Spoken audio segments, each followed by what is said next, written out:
ಶ್ರೀ ಸಾಯಿ ಸಚ್ಚರಿತೆ 35ನೇ ಅಧ್ಯಾಯ. ಬಾಬಾ ಅವರ ಪರೀಕ್ಷೆ. ನಮ್ಮ ಆಧ್ಯಾತ್ಮಿಕ ವಿಚಾರದಲ್ಲಿ ಪ್ರಗತಿ ಹೊಂದಲು ಮತಭೇದಗಳು ಅಡ್ಡಿಯಾಗಿರುತ್ತವೆ. ಪರಮಾತ್ಮನು ಆಕಾರವುಳ್ಳವನು ಎಂದು ಹೇಳುವುದೇ ಭ್ರಮೆ. ಸಂತರು ಸಾಮಾನ್ಯ ಮನುಷ್ಯರೆಂದೂ ದೇವರು ನಿರಾಕಾರವೆಂದೂ ಕೆಲವರು ಹೇಳಿರುವುದನ್ನು ಕೇಳಿರುತ್ತೇವೆ. ಹಾಗಿದ್ದರೆ ನಾವು ಸಂತರ ಮುಂದೆ ತಲೆಬಾಗಿ ಅವರಿಗೆ ದಕ್ಷಿಣೆಯನ್ನೇಕೆ ಕೊಡಬೇಕು? ಇತರರಿಂದಲೂ ಈ ಆಕ್ಷೇಪಣೆ ಬಂದಿದೆ. ಈ ರೀತಿಯಾದ ಆಕ್ಷೇಪಣೆಗಳನ್ನು ಸಾಯಿಬಾಬಾ ಅವರ ಬಗ್ಗೆಯೂ ಸಹ ನಾನು ಸ್ವತಃ ಕೇಳಿದ್ದೇನೆ ಮತ್ತು ಕೇಳುತ್ತಲೂ ಇದ್ದೇನೆ. ನಾವು ಶಿರಡಿಗೆ ಹೋದಾಗ ಬಾಬಾರವರು ನಮ್ಮಲ್ಲಿ ದಕ್ಷಿಣೆ ಕೇಳಿದರು. ಹಾಗೆ ಕೇಳುವುದು ಸಂತರಿಗೆ ತರವಲ್ಲ ಎಂದು ಹೇಳಿದವರು ಕೆಲವರಿದ್ದಾರೆ. ಬಾಬಾರವರನ್ನು ತೆಗಳಲು ಶಿರಡಿಗೆ ಹೋಗಿ ನಂತರ ಅವರ ಪ್ರಾರ್ಥನೆ ಮಾಡಿ ಬಂದವರೂ ಅನೇಕರಿದ್ದಾರೆ. ಇಂತಹ 2 ಉದಾಹರಣೆಗಳನ್ನು ಈಗ ನೋಡೋಣ. ಮಹಾಜನಿಯವರ ಮಿತ್ರ. ಕಾಕಾ ಮಹಾಜನಿಯವರ ಮಿತ್ರರೊಬ್ಬರು ನಿರಾಕಾರನಾದ ಪರಮಾತ್ಮನ ಆರಾಧಕರಾಗಿ ವಿಗ್ರಹ ಪೂಜೆಯನ್ನು ವಿರೋಧಿಸುತ್ತಿದ್ದರು. ಅವರು ಬಾಬಾರವರಿಗೆ ನಮಸ್ಕರಿಸುವುದಿಲ್ಲ ಮತ್ತು ದಕ್ಷಿಣೆ ಕೊಡುವುದಿಲ್ಲ ಎಂಬ ಷರತ್ತುಗಳ ಮೇಲೆ ಮಹಾಜನಿಯವರ ಸಂಗಡ ಶಿರಡಿಗೆ ಹೊರಡಲು ಒಪ್ಪಿದರು. ಮಹಾಜನಿಯವರು ಅದಕ್ಕೆ ಸಮ್ಮತಿಸಿ ಇಬ್ಬರೂ ಶನಿವಾರ ರಾತ್ರಿ ಹೊರಟು ಮರುದಿನ ಬೆಳಿಗ್ಗೆ ಶಿರಡಿಗೆ ತಲುಪಿದರು. ಅವರಿಬ್ಬರೂ ಮಸೀದಿಯ ಮೆಟ್ಟಲುಗಳನ್ನು ಹತ್ತುತ್ತಿದ್ದಂತೆಯೇ ಬಾಬಾ ಅವರಿಗೆ ಕಾಯಾವೇಜಿ, ಆಹಾ ಬನ್ನಿ ರಾಯರೇ ಎಂದರು. ಅವರ ಧ್ವನಿಯು ಮಧುರವಾಗಿತ್ತು. ಅದು ಕಾಕಾ ಮಹಾಜನಿಯವರ ಸ್ನೇಹಿತರ ತಂದೆಯವರ ಧ್ವನಿಯಂತಿತ್ತು.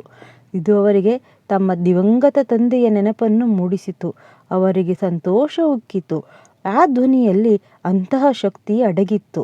ಮಿತ್ರನು ಆಶ್ಚರ್ಯಚಕಿತನಾಗಿ, ಇದು ನನ್ನ ತಂದೆಯ ವಾಣಿ, ಇದರಲ್ಲಿ ಅನುಮಾನವೇ ಇಲ್ಲ ಎಂದು ನಿರ್ಧರಿಸಿ ತಮ್ಮ ಷರತ್ತು ಮರೆತು ಬಾಬಾರವರ ಚರಣಗಳಿಗೆ ನಮಿಸಿದರು. ದಕ್ಷಿಣೆ. ನಂತರ ಬಾಬಾ ಮಹಾಜನಿ ಅವರಿಂದ ಮುಂಜಾನೆ 1 ಸಾರೆ ಮತ್ತು ಅವರು ಹೊರಡುವಾಗ 1 ಸಾರೆ ದಕ್ಷಿಣೆ ಕೇಳಿದರು. ಅವರ ಮಿತ್ರರಿಂದ ಅವರು ದಕ್ಷಿಣೆ ಕೇಳಲೇ ಇಲ್ಲ. ಆಗ ಆ ಮಿತ್ರನು ಕಾಕಾರವರಿಗೆ, ಬಾಬಾ ನಿಮ್ಮಿಂದಲೇ 2 ಸಾರೆ ದಕ್ಷಿಣೆ ಕೇಳಿದರು. ಅದಕ್ಕೆ ಕಾಕಾ, ಬಾಬಾ ಅವರನ್ನು ನೀವೇ ಕೇಳಿ ಎಂದರು. ಆಗ ಬಾಬಾ ಅವರು, ಇದೇನು ಕಿವಿಮಾತು ಎಂದು ಕೇಳಲು ಮಿತ್ರನು, ನಾನೂ ದಕ್ಷಿಣೆ ಕೊಡಬೇಕೇ ಎಂದು ಕೇಳಿದನು. ಆಗ ಬಾಬಾ ಅವರು, ಅದನ್ನು ನಿನಗೆ ಕೊಡಲು ಮನಸ್ಸಿರಲಿಲ್ಲ, ಆದುದರಿಂದ ನಿನಗೆ ಕೇಳಲಿಲ್ಲ. ಈಗ ನಿನಗೆ ಕೊಡಬೇಕೆನಿಸಿದರೆ ಕೊಡಬಹುದು ಎಂದರು.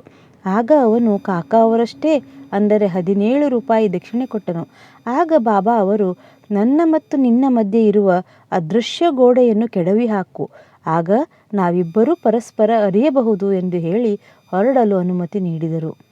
ಆಗ ಆಕಾಶವು ಮೋಡಗಳಿಂದ ಭಯಂಕರವಾಗಿ ಕಂಡರೂ ಸಹ ಬಾಬಾ ಅವರಿಗೆ ಸುಖ ಪ್ರಯಾಣ ಕೋರಿದರು. ಅವರು ಮುಂಬೈಗೆ ಬಂದು ತಮ್ಮ ಮನೆಯ ಬಾಗಿಲು ಕಿಟಕಿಗಳನ್ನು ತೆರೆದು ನೋಡಲಾಗಿ ಅಲ್ಲಿ 2 ಗುಬ್ಬಿಗಳು ಮೃತಹೊಂದಿ ಬಿದ್ದಿರುವುದನ್ನು ಕಂಡರು. 3ನೆಯ ಗುಬ್ಬಿ ಆಗ ತಾನೇ ಹಾರಿ ಹೋಯಿತು. ನಾವು ಕಿಟಕಿಗಳನ್ನು ಮುಚ್ಚಿ ಹೋಗದಿದ್ದರೆ ಎಲ್ಲ ಗುಬ್ಬಿಗಳೂ ಉಳಿಯುತ್ತಿದ್ದವು. ಅವುಗಳ ಹಣೆಬರಹ. ಆದರೆ 3ನೆಯದನ್ನು ರಕ್ಷಿಸುವುದಕ್ಕಾಗಿಯೇ ಬಾಬಾ ನಮ್ಮನ್ನು ತೀವ್ರ ಕಳಿಸಿರಬಹುದು ಎಂದು ಅವರು ಭಾವಿಸಿದರು. ಮಹಾಜನಿಯವರ ಯಜಮಾನ. ಮುಂಬಯಿಯ ಸಲಹಾ ವಕೀಲ ಠಕ್ಕರ್ ಧರ್ಮಸಿ ಜೇಠಾಬಾಯಿ ಅವರಲ್ಲಿ ಕಾಕಾ ಮ್ಯಾನೇಜರ್ ಆಗಿದ್ದರು. ಯಜಮಾನ ಮತ್ತು ನೌಕರ ಇಬ್ಬರೂ ಪರಸ್ಪರ ಸಖ್ಯದಿಂದಿದ್ದರು. ಕಾಕಾರವರು ಆಗಾಗ್ಗೆ ಶಿರಡಿಗೆ ಹೋಗಿ ಅಲ್ಲಿ ಸ್ವಲ್ಪ ದಿನ ತಂಗಿ ಬಾಬಾ ಅಪ್ಪಣೆ ಕೊಟ್ಟಾಗ ಹಿಂತಿರುಗುತ್ತಿದ್ದರು. ಇದು ಠಕ್ಕರ್ ಧರ್ಮಸಿಗೆ ಅವರಿಗೆ ತಿಳಿದಿತ್ತು. ಕುತೂಹಲದಿಂದ ಬಾಬಾ ಅವರನ್ನು ಪರೀಕ್ಷಿಸಲೋಸುಗ ಠಕ್ಕರರು ಹೋಳಿ ರಜಾ ದಿನಗಳಲ್ಲಿ ಕಾಕಾರವರೊಡನೆ ಶಿರಡಿಗೆ ಹೊರಡಬೇಕೆಂದು ನಿರ್ಧರಿಸಿದರು. ಕಾಕಾ ತಮ್ಮೊಡನೆ ಹಿಂತಿರುಗಿ ಬರುವುದು ಖಚಿತವಾಗಿಲ್ಲದಿದ್ದರಿಂದ ಇನ್ನೊಬ್ಬನನ್ನೂ ಸಂಗಡ ಕರೆದುಕೊಂಡು ಮೂವರೂ ಶಿರಡಿಗೆ ಹೊರಟರು. ಕಾಕಾ ಜೊತೆಗೆ 2 ಸೇರು ದ್ರಾಕ್ಷಿ ತಂದಿದ್ದರು. ಶಿರಡಿಗೆ ಬಂದ ಮೇಲೆ ಎಲ್ಲರೂ ಬಾಬಾರವರ ದರ್ಶನಕ್ಕಾಗಿ ಮಸೀದಿಗೆ ಹೋದರು. ಆಗ ಅಲ್ಲಿ ಬಾಬಾ ಸಾಹೇಬ್ ತರ್ಕಡವರೂ ಇದ್ದರು. ಠಕ್ಕರ್ ಅವರು ತರ್ಕಡರಿಗೆ, ಇಲ್ಲಿ ಏಕೆ ಬಂದಿರಿ ಎಂದು ಕೇಳಲು, ದರ್ಶನಕ್ಕೆ ಎಂದು ತರ್ಕಡ ಉತ್ತರವಿತ್ತರು. ಆಗ ಠಕ್ಕರ್ ಅವರು ಪುನಃ, ಇಲ್ಲೇನಾದರೂ ಪವಾಡ ಜರುಗಿತೇ ಎಂದು ಕೇಳಿದರು. ಅದಕ್ಕೆ ಶ್ರೀ ತರ್ಕಡ್ ಅವರು, ಪವಾಡವನ್ನು ನೋಡುವುದು ತಮ್ಮ ಉದ್ದೇಶವಲ್ಲವೆಂದು ಹೇಳಿ ಇಲ್ಲಿ ಭಕ್ತರ ಬಯಕೆ ಈಡೇರುತ್ತದೆ ಎಂದರು. ಆಗ ಕಾಕಾ ಬಾಬಾರವರಿಗೆ ನಮಸ್ಕರಿಸಿ ತಾವು ತಂದ ದ್ರಾಕ್ಷಿಯನ್ನು ಅರ್ಪಿಸಿದರು. ಬಾಬಾರವರು ಅವುಗಳನ್ನು ಎಲ್ಲರಿಗೂ ಹಂಚಲು ಹೇಳಿದರು. ಠಕ್ಕರ್ ಅವರಿಗೂ ದ್ರಾಕ್ಷಿ ಬಂತು. ಡಾಕ್ಟರರು ದ್ರಾಕ್ಷಿಯನ್ನು ಚೆನ್ನಾಗಿ ತೊಳೆಯದೆ ತಿನ್ನಬಾರದೆಂದು ಹೇಳಿದ್ದರಿಂದ ಠಕ್ಕರ್ ಅವರಿಗೆ ಅದನ್ನು ತಿನ್ನುವ ಮನಸ್ಸು ಒಪ್ಪಲಿಲ್ಲ. ಅಂತೆಯೇ ಅದನ್ನು ತಿರಸ್ಕರಿಸುವ ಮನಸ್ಸೂ ಇರಲಿಲ್ಲ. ಈ ರೀತಿ ಅವರು ಗೊಂದಲದಲ್ಲಿ ಬಿದ್ದರು. ಅನಿವಾರ್ಯವಾಗಿ ಅದನ್ನು ಬಾಯಿಗೆ ಹಾಕಿಕೊಂಡರು. ಆದರೆ ಬೀಜಗಳನ್ನೇನು ಮಾಡಬೇಕೆಂದು ಗೊತ್ತಾಗಲಿಲ್ಲ. ಮಸೀದಿಯಲ್ಲಿ ಉಗುಳುವ ಹಾಗಿರಲಿಲ್ಲ. ಆದುದರಿಂದ ಮನಸ್ಸಿಲ್ಲದೆ ಅವರು ಬೀಜ ನುಂಗಿದರು. ಆಗ ಅವರು ಮನಸ್ಸಿನಲ್ಲಿ, ಬಾಬಾರವರು ನಿಜವಾದ ಯೋಗಿಗಳಾಗಿದ್ದರೆ ನನಗೆ ದ್ರಾಕ್ಷಿ ಇಷ್ಟವಿಲ್ಲವೆಂದು ಅವರಿಗೆ ತಿಳಿಯದೇ ಇರುತ್ತಿತ್ತೇ? ನನ್ನ ಮೇಲೆ ಈ ಒತ್ತಾಯವೇಕೆ ಎಂದರು. ಈ ರೀತಿ ಯೋಚನೆ ಅವರ ಮನಸ್ಸಿನಲ್ಲಿ ಸುಳಿಯುತ್ತಿರುವಾಗಲೇ ಬಾಬಾ ಅವರಿಗೆ ಪುನಃ ಸ್ವಲ್ಪ ದ್ರಾಕ್ಷಿ ಕೊಟ್ಟರು. ಠಕ್ಕರ್ ಅವುಗಳನ್ನು ತಿನ್ನದೆ ಕೈಯಲ್ಲಿ ಸುಮ್ಮನೆ ಇಟ್ಟುಕೊಂಡರು. ಬಾಬಾ ತಿನ್ನಲು ಹೇಳಿದರು. ಆಗ ಅವುಗಳನ್ನು ಅನಿವಾರ್ಯವಾಗಿ ತಿಂದರು. ಈಗ ಅವುಗಳಲ್ಲಿ ಬೀಜವಿಲ್ಲದಿದ್ದನ್ನು ಕಂಡು ಆಶ್ಚರ್ಯಚಕಿತರಾದರು. ಅವರು ಪವಾಡ ನೋಡಲು ಅಪೇಕ್ಷಿಸಿದ್ದರಲ್ಲವೇ? ಬಾಬಾರವರು ನನ್ನ ಇಂಗಿತವನ್ನರಿತು ದ್ರಾಕ್ಷಿಯಲ್ಲಿ ಬೀಜವಿಲ್ಲದಂತೆ ಮಾಡಿದರು ಎಂದು ಠಕ್ಕರರು ತಿಳಿದುಕೊಂಡರು. ಇದು ಅದ್ಭುತ ಶಕ್ತಿ.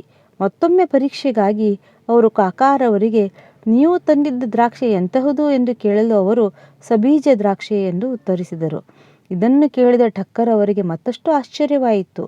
ತಮ್ಮ ನಂಬಿಕೆಯನ್ನು ದೃಢಪಡಿಸುವುದಕ್ಕಾಗಿ ಶ್ರೀ ಠಕ್ಕರ್ ಅವರು ಮತ್ತೊಮ್ಮೆ, ಬಾಬಾರವರು ನಿಜವಾದ ಸಂತರಿದ್ದರೆ ಈ ಸಾರಿ ದ್ರಾಕ್ಷಿಯನ್ನು ಮೊದಲು ಕಾಕಾರವರಿಗೆ ಕೊಡಲಿ ಎಂದು ಮನಸ್ಸಿನಲ್ಲಿ ಅಂದುಕೊಂಡರು. ಆ ಸಲವೂ ಸಹ ಬಾಬಾ ಅವರ ಇಂಗಿತವನ್ನರಿತು ಹಂಚುವುದನ್ನು ಮೊದಲು ಕಾಕಾರವರಿಂದ ಆರಂಭಿಸಲು ಹೇಳಿದರು. ಈ ಪವಾಡಗಳು ಶ್ರೀ ಠಕ್ಕರ್ ಅವರಿಗೆ ಸಾಕಷ್ಟು ನಂಬಿಕೆ ಹುಟ್ಟಿಸಿದವು. ಶ್ಯಾಮ್ ಅವರು ಠಕ್ಕರರನ್ನು ಕಾಕಾರವರ ಯಜಮಾನರೆಂದು ಬಾಬಾರವರಿಗೆ ಪರಿಚಯ ಮಾಡಿಕೊಟ್ಟರು. ಆಗ ಬಾಬಾ, ಇವರು ಎಂಥ ಯಜಮಾನರು, ಅವರಿಗೆ ಬೇರೆ ಯಜಮಾನನಿದ್ದಾನೆ ಎಂದು ಹೇಳಿದರು. ಕಾಕಾ ಸಂತಸಗೊಂಡರು. ಠಕ್ಕರ್ ಅವರು ಬಾಬಾರವರಿಗೆ ನಮಸ್ಕರಿಸಿ ವಾಡಕ್ಕೆ ಹಿಂತಿರುಗಿದರು. ಮಧ್ಯಾಹ್ನದ ಆರತಿಯ ನಂತರ ಎಲ್ಲರೂ ಹೊರಡಲು ಅನುಮತಿ ಪಡೆಯಲು ಬಾಬಾರವರ ಕಡೆಗೆ ಬಂದರು. ಶ್ಯಾಮ ಠಕ್ಕರ್ ಅವರ ಪರವಾಗಿ ಮಾತನಾಡಿದನು. ಆಗ ಬಾಬಾರವರು, ಚಂಚಲ ಚಿತ್ತದ ಮನುಷ್ಯನೊಬ್ಬನಿದ್ದನು. ಅವನು ಆರೋಗ್ಯವಾಗಿಯೂ ಐಶ್ವರ್ಯವಂತನಾಗಿಯೂ ಇದ್ದನು. ಆದರೂ ಸಲ್ಲದ ವಿಷಯಗಳನ್ನು ಮನಸ್ಸಿಗೆ ಹಚ್ಚಿಕೊಂಡು ಅಶಾಂತಿಯಿಂದ ಇದ್ದನು. ಅವನ ಸ್ಥಿತಿಯನ್ನು ಕಂಡು ಕನಿಕರಪಟ್ಟು ನಾನು ಅವನಿಗೆ, ನಿನ್ನ ಮನಸ್ಸನ್ನು ಒಂದು ಕಡೆ ನಿಶ್ಚಿತವಾಗಿ ಇಡು, ಹೀಗೇಕೆ ಚಂಚಲನಾಗಿರುವೆ? ಒಂದೇ ಸ್ಥಳವನ್ನು ನಂಬು ಎಂದು ಹೇಳಿದೆನು ಎಂಬ ಉತ್ತರವನ್ನು ಕೊಟ್ಟರು. ಬಾಬಾರವರು ತಮ್ಮನ್ನೇ ಉದ್ದೇಶಿಸಿ ಮಾತನಾಡಿದರು ಎಂಬುದು ಠಕ್ಕರ್ ಅವರಿಗೆ ತಿಳಿಯಿತು. ಅವರು ಕಾಕಾರವರೂ ಸಹ ತಮ್ಮ ಜೊತೆಯಲ್ಲಿ ಹಿಂದಿರುಗಬೇಕೆಂಬ ಮನಸ್ಸಿತ್ತು. ಬಾಬಾ ಠಕ್ಕರ್ ಜೊತೆ ಹೊರಡಲು ಕಾಕಾರವರಿಗೆ ಆಜ್ಞಾಪಿಸಿದರು. ಇದರಿಂದ ಠಕ್ಕರರಿಗೆ ಸಮಾಧಾನವಾಯಿತು. ಆಗ ಬಾಬಾ ಕಾಕಾರವರಿಂದ 15 ರೂಪಾಯಿ ದಕ್ಷಿಣೆ ಕೇಳಿ ತೆಗೆದುಕೊಂಡರು. ನಂತರ ಕಾಕಾರವರನ್ನು ಕುರಿತು, ನಾನು ಯಾರಿಂದಾದಲೂ 1 ರೂಪಾಯಿ ದಕ್ಷಿಣೆ ತೆಗೆದುಕೊಂಡರೆ ಅದರ 10ರಷ್ಟು ಹಿಂತಿರುಗಿಸಬೇಕಾಗುತ್ತದೆ. ನಾನು ಉಚಿತವಾಗಿಯೂ ಏನನ್ನೂ ಪಡೆಯುವುದಿಲ್ಲ, ವಿವೇಚನೆಯಿಲ್ಲದೆ ಯಾರನ್ನೂ ಕೇಳುವುದಿಲ್ಲ. ನನ್ನ ಗುರುವು ಆಜ್ಞೆ ಮಾಡಿದವರಿಂದ ಮಾತ್ರ ದಕ್ಷಿಣೆ ಪಡೆಯುತ್ತೇನೆ. ನನ್ನ ಗುರುವಿಗೆ ಅವನು ಋಣಿಯಾಗಿದ್ದರೆ ಮಾತ್ರ ಅವನಿಂದ ದಕ್ಷಿಣೆ ಪಡೆಯುತ್ತೇನೆ. ದಾನಿಯು ಬೀಜ ಬಿತ್ತಿ ಮುಂದೆ ಸುಗ್ಗಿ ಪೈರನ್ನು ಪಡೆಯುತ್ತಾನೆ. ನೀವು ಪೂರ್ವಜನ್ಮದಲ್ಲಿ ಕೊಡದೇ ಇದ್ದರೆ ಈ ಜನ್ಮದಲ್ಲಿ ನಿಮಗೆ ಸಿಗಲಾರದು. ಆದುದರಿಂದ ತೆಗೆದುಕೊಳ್ಳಲು ಮುಖ್ಯ ಸಾಧನ ಕೊಡುವುದು. ದಕ್ಷಿಣೆಯನ್ನು ಕೊಡುವುದರಿಂದ ವೈರಾಗ್ಯವು ವೃದ್ಧಿಯಾಗುತ್ತದೆ. ಅದರಿಂದ ಭಕ್ತಿ ಮತ್ತು ಜ್ಞಾನ ದೊರೆಯುತ್ತದೆ. 1 ಕೊಟ್ಟು 10ರಷ್ಟು ಪಡೆಯಿರಿ ಎಂದು ಹೇಳಿದರು. ಇದನ್ನು ಕೇಳಿ ಠಕ್ಕರ್ ಅವರು ತಮ್ಮ ನಿರ್ಧಾರವನ್ನು ಬದಲಾಯಿಸಿ 15 ರೂಪಾಯಿಗಳನ್ನು ದಕ್ಷಿಣೆ ಕೊಟ್ಟರು. ತಮ್ಮ ಅನುಮಾನಗಳ ಪರಿಹಾರವಾಗಿದ್ದನ್ನು ಕಂಡು ಶಿರಡಿಗೆ ಬಂದಿದ್ದು ಒಳಿತಾಯಿತು ಎಂದು ಸಮಾಧಾನಪಟ್ಟರು. ಎಲ್ಲ ಕಾರ್ಯವನ್ನೂ ಅವರೇ ಮಾಡುತ್ತಿದ್ದರೂ ಸಹ ಬಾಬಾ ವೈರಾಗ್ಯದಿಂದ ಇರುತ್ತಿದ್ದರು. ನಮಸ್ಕಾರ ಮಾಡಲಿ ಬಿಡಲಿ, ದಕ್ಷಿಣೆ ಕೊಡಲಿ ಬಿಡಲಿ, ಎಲ್ಲರೂ ಅವರ ದೃಷ್ಟಿಯಲ್ಲಿ ಒಂದೇ. ಯಾರನ್ನೂ ಅವರು ಅವಮಾನಪಡಿಸುತ್ತಿರಲಿಲ್ಲ ಅಥವಾ ತಮ್ಮನ್ನು ಪೂಜಿಸುತ್ತಿರುವವರೆಂದು ಸಂತೋಷ ಪಡುತ್ತಿರಲಿಲ್ಲ. ಅನಿದ್ರತೆ. ಬಾಂದ್ರಾದ ಕಾಯಸ್ಥ ಪ್ರಭು ಜಾತಿಯೊಬ್ಬನು ಬಹಳ ಕಾಲದಿಂದ ಅನಿದ್ರತೆಯಿಂದ ಬಳಲುತ್ತಿದ್ದನು. ಅವನ ಹಾಸಿಗೆಯ ಮೇಲೆ ಮಲಗಿಕೊಂಡ ಕೂಡಲೇ ಅವನ ಗತಿಸಿದ ಅಜ್ಜ ಕಾಣಿಸಿಕೊಂಡು ಬೈದು ಶಾಪ ಕೊಡುತ್ತಿರುವಂತೆ ಭಾಸವಾಗುತ್ತಿತ್ತು. ಇದು ಅವನ ನಿದ್ರೆಯನ್ನು ಭಂಗ ಮಾಡಿ ಇಡೀ ರಾತ್ರಿ ವೇದನೆ ಮಾಡುತ್ತಿತ್ತು. ಅವನು ಬಹಳ ಚಿಂತೆಯಲ್ಲಿದ್ದನು. ಈ ಬಗ್ಗೆ ಬಾಬಾ ಅವರ ಭಕ್ತರೊಬ್ಬರನ್ನು ವಿಚಾರಿಸಿದನು. ಆಗ ಅವರು ಉದಿಯೇ ದಿವ್ಯ ಔಷಧವೆಂದು ಸಲಹೆ ಮಾಡಿದರು ಮತ್ತು ಸ್ವಲ್ಪ ಉದಿಯನ್ನು ಕೊಟ್ಟು ರಾತ್ರಿ ಮಲಗುವಾಗ ಹಣೆಗೆ ಹಚ್ಚಿಕೊಂಡು ಉದಿಯ ಪೊಟ್ಟಣವನ್ನು ತಲೆದಿಂಬಿನ ಕೆಳಗೆ ಇಟ್ಟುಕೊಳ್ಳುವಂತೆ ಹೇಳಿದರು. ಅವರು ಇದರಂತೆ ಮಾಡಿ ಆ ರಾತ್ರಿ ಸುಖವಾಗಿ ನಿದ್ರೆ ಬಂದದ್ದನ್ನು ಕಂಡು ಆಶ್ಚರ್ಯಗೊಂಡರು. ಅವರು ಈ ಕ್ರಮವನ್ನು ಮುಂದುವರೆಸಿದರು. ರಾತ್ರಿ ಮಲಗುವಾಗ ಹಾಸಿಗೆಯ ಹತ್ತಿರ ಬಾಬಾ ಫೋಟೋ ತೂಗು ಹಾಕಿದ್ದರು. ಪ್ರತಿದಿನವೂ ಆ ಫೋಟೋ ಪೂಜೆ ಮಾಡಹತ್ತಿದರು ಮತ್ತು ಗುರುವಾರ ಹಾರ ಮತ್ತು ನೈವೇದ್ಯಗಳನ್ನು ಅರ್ಪಿಸತೊಡಗಿದರು. ನಂತರ ಅವರು ಸುಖವಾಗಿದ್ದರು. ಬಾಳಾಜಿ ಪಾಟೀಲ್ ನೇವಾಸ್ಕರ್. ಬಾಳಾಜಿ ನೇವಾಸ್ಕರ್ ಬಾಬಾರವರ ಪರಮಭಕ್ತನಾಗಿದ್ದನು. ಅವನು ಬಾಬಾರವರಿಗೆ ಶ್ರೇಷ್ಠತಮವಾದ ನಿಸ್ವಾರ್ಥವಾದ ಸೇವೆ ಸಲ್ಲಿಸಿದನು. ಬಾಬಾರವರು ಹಾದು ಹೋಗುತ್ತಿದ್ದ ಶಿರಡಿಯ ದಾರಿಯನ್ನು ಅಚ್ಚುಕಟ್ಟಾಗಿ ಗುಡಿಸಿ ಶುಚಿಯಾಗಿಟ್ಟಿದ್ದನು. ಇವನ ನಂತರ ಈ ಕೆಲಸವನ್ನು ರಾಧಾಕೃಷ್ಣ ಮಾಯಿ ಮತ್ತು ಅಬ್ದುಲ್ ಇವರು ಮಾಡಹತ್ತಿದರು. ಬಾಳಾಜಿ ಸುಗ್ಗಿ ಮಾಡಿಕೊಂಡು ಧಾನ್ಯವೆಲ್ಲವನ್ನೂ ಮೊದಲು ಬಾಬಾರವರಿಗೆ ಅರ್ಪಿಸುತ್ತಿದ್ದನು. ನಂತರ ಬಾಬಾ ಅವರು ಕೊಟ್ಟಷ್ಟು ಧಾನ್ಯ ಮಾತ್ರ ತೆಗೆದುಕೊಂಡು ಹೋಗಿ ಸಂಸಾರ ನಿರ್ವಹಣೆ ಮಾಡುತ್ತಿದ್ದನು.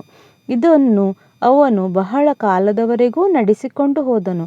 ಇವನ ನಂತರ ಅವನ ಮಗನೂ ಸಹ ತಂದೆಯನ್ನು ಅನುಸರಿಸಿ ನಡೆದುಕೊಂಡನು. ಶಕ್ತಿ. ಅಂದು ಬಾಳಾಜಿಯವರ ಶ್ರಾದ್ದ. ಅನೇಕ ಅತಿಥಿಗಳು ಮನೆಗೆ ಬಂದರು. ಅಡಿಗೆ ಮಾಡಿದ್ದಕ್ಕಿಂತ 3ರಷ್ಟು ಜನ ಕೂಡಿದ್ದರು. ಶ್ರೀಮತಿ ನೇವಾಸ್ಕರ್ ಅವರಿಗೆ ದಿಕ್ಕು ತೋಚದಂತಾಯಿತು. ಮಾಡಿರುವ ಅಡಿಗೆ ಎಲ್ಲರಿಗೂ ಸಾಕಾಗುವುದಿಲ್ಲವೆಂದು, ತಮ್ಮ ಮನೆತನದ ಗೌರವಕ್ಕೆ ಭಂಗ ಬಂದಿತೆಂದು ಅವರು ವ್ಯಾಕುಲದಿಂದ ಇದ್ದರು. ಆಗ ಅವರ ಅತ್ತೆಯವರು, ಹೆದರಬೇಡ, ಇದು ಬಾಬಾರವರ ಆಹಾರ, ನಮ್ಮದಲ್ಲ. ಆಹಾರದ ಪಾತ್ರೆಗಳನ್ನು ಬಟ್ಟೆಯಿಂದ ಮುಚ್ಚು, ಅವುಗಳ ಮೇಲೆ ಉದಿಯನ್ನು ಸಿಂಪಡಿಸು, ನಂತರ ಊಟ ಬಡಿಸು. ಸಾಯಿಬಾಬಾ ಅವರು ನಮ್ಮನ್ನು ಈ ಕಷ್ಟದಿಂದ ಪಾರು ಮಾಡುವರು ಎಂದು ಸಮಾಧಾನ ಹೇಳಿದರು. ಹಾಗೆಯೇ ಮಾಡಲು ಆಹಾರವು ಎಲ್ಲರಿಗೂ ಸಾಕಾಗಿ ಇನ್ನೂ ಹೆಚ್ಚಿಗೆ ಉಳಿದುಕೊಂಡಿತು. ಭಕ್ತಿಯಂತೆ ಅನುಭವ. ಸರ್ಪರೂಪದಲ್ಲಿ ಸಾಯಿಬಾಬಾ. ರಘು ಪಾಟೀಲ್ ಎಂಬುವರು ಒಮ್ಮೆ ಬಾಳಾಜಿ ಪಾಟೀಲರನ್ನು ಕಾಣಲು ನೇವಾಸಕ್ಕೆ ಹೋಗಿದ್ದರು. ಆ ರಾತ್ರಿ ದನದ ಕೊಟ್ಟಿಗೆಯಲ್ಲಿ ಒಂದು ಸರ್ಪ ಬುಸುಗುಟ್ಟುತ್ತಿರುವುದನ್ನು ಕಂಡರು. ದನಕರುಗಳು ಗಾಬರಿಯಿಂದ ಅತ್ತಿತ್ತ ಓಡಾಡಹತ್ತಿದವು. ಮನೆಯವರೆಲ್ಲ ಗಾಬರಿಯಾದರು. ಆದರೆ ಬಾಳಾಜಿಯವರು ಮಾತ್ರ ಸಾಯಿಬಾಬಾರವರೇ ಸರ್ಪರೂಪದಲ್ಲಿ ಬಂದಿದ್ದಾರೆಂದು ಭಾವಿಸಿ 1 ಲೋಟ ಹಾಲನ್ನು ಮುಂದಿಟ್ಟು, ಏಕೆ ಬುಸುಗುಡುತ್ತಾ ಸಪ್ಪಳ ಮಾಡುತ್ತಿರುವಿರಿ? ನೀವು ನಮ್ಮನ್ನು ಹೆದರಿಸುವಿರಾ? ಈ ಹಾಲನ್ನು ಶಾಂತಿಯಿಂದ ಕುಡಿಯಿರಿ ಎಂದು ಹೇಳಿ ಅಲ್ಲಿಯೇ ಕುಳಿತರು. ಅಲ್ಲಿದ್ದವರೆಲ್ಲರೂ ಭಯದಿಂದ ಏನು ಮಾಡಲು ತೋಚದೆ ಮೂಕರಂತೆ ನಿಂತಿದ್ದರು. ಸ್ವಲ್ಪ ಹೊತ್ತಿನ ಮೇಲೆ ಆ ಸರ್ಪವು ಹಾಲನ್ನು ಕುಡಿದು ಮಾಯವಾಯಿತು. ಎಲ್ಲಿಗೆ ಹೋಯಿತೆಂಬುದು ಯಾರಿಗೂ ತಿಳಿಯಲಿಲ್ಲ. ದನದ ಕೊಟ್ಟಿಗೆಯನ್ನೆಲ್ಲ ಹುಡುಕಿದರೂ ಅದು ಸಿಗಲಿಲ್ಲ. ಬಾಳಾಜಿಯವರಿಗೆ 2 ಪತ್ನಿಯರು ಮತ್ತು ಕೆಲವು ಚಿಕ್ಕ ಮಕ್ಕಳೂ ಇದ್ದರು. ಅವರು ನೇವಾಸದಿಂದ ಬಾಬಾರವರ ದರ್ಶನಕ್ಕಾಗಿ ಶಿರಡಿಗೆ ಆಗಾಗ ನಡೆದು ಬರುತ್ತಿದ್ದರು. ಅವರಿಗೆ ಬಾಬಾರವರು ಸೀರೆ ಕುಪ್ಪಸಗಳನ್ನು ಕೊಂಡು ತಂದು ಕೊಟ್ಟು ಆಶೀರ್ವದಿಸುತ್ತಿದ್ದರು. ಶ್ರೀ ಸಾಯಿ ಪ್ರಣಾಮ್.